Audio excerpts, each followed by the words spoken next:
গাছের মতো রয়েছে দাঁড়িয়ে মরুভূমি বৃষ্টি। স্যার, আপনি এইভাবেই মরুভূমিতে বৃষ্টি ছড়িয়ে যান, ক্যাকটাসে জাতীয় ফুলটা ফোটে। আপনার কবিতা দিয়ে আপনাকে প্রণাম জানাই।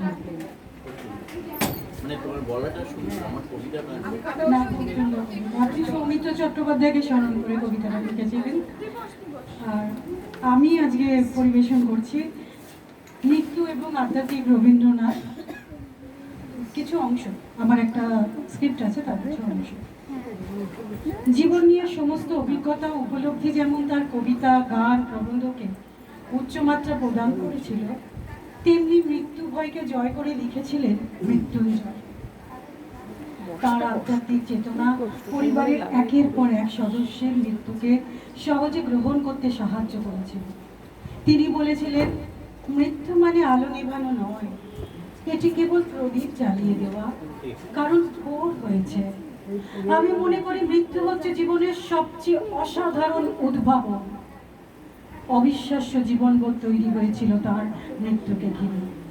শ্রী মৃণালিনী দেবীর মৃত্যুর পর দীনেশচন্দ্র সেনকে চিঠিতে লিখছেন, যিনি আপন জীবনের দ্বারা আমাকে নিয়ত সহায়বান করিয়া রাখিয়াছিলেন, তিনি মৃত্যু দ্বারাও আমার জীবনের অবশিষ্ট কালকে সার্থক করিবেন। ঈশ্বর আমাকে যে শোক দিয়াছেন, সেই শোককে তিনি নিষ্ফল করিবেন না। তিনি আমাকে এই শোকের দ্বার দিয়া মঙ্গলের পথে উত্তীর্ণ করিয়া দিবেন। জন্ম মৃত্যু যে প্রাকৃতিক ঘটনা ছাড়া আর কিছুই নয়, তা কবিগুরুর লেখনীতে ধরা পড়েছে বারবার। শ্রাবণ রাতে অঝোর ধারে উদাস করে কাঁদাও যারে, আবার তারে ফিরিয়ে আনো ফুল ফোটানো ফাগুন রাতে। রবীন্দ্রনাথের কাছে মৃত্যুর শেষ ধাপ জাগরণ। তিনি লিখছেন, যেসব পাতা ঝরে গিয়েছে তারাই মৃত্যুর মধ্য দিয়ে আপন বাণী পাঠিয়েছে। তারা যদি শাখা আঁকতে থাকতে পারত, তাহলে জরাই অমর হতো।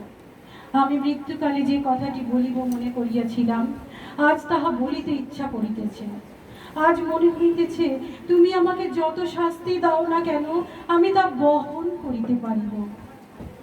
এ চিকন তব লাবণ্য যাবে দেখি, মনে মনে ভাবি, এ কি ক্ষণিকের পরে অসীমের বরদান। আড়ালে আবার ফিরে নেয় তারে, দিন হলে অবসান। আমার সকল দুঃখের প্রদীপ জেলে দিবস কেলে করব নিবেদন। আমার ব্যথার পূজা হয়নি সমাপন।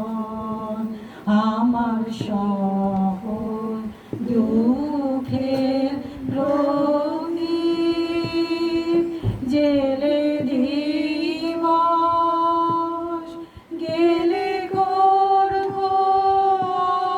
নিবেদন। আমার ব্যথার পূজা হয়নি সমাপন। আমার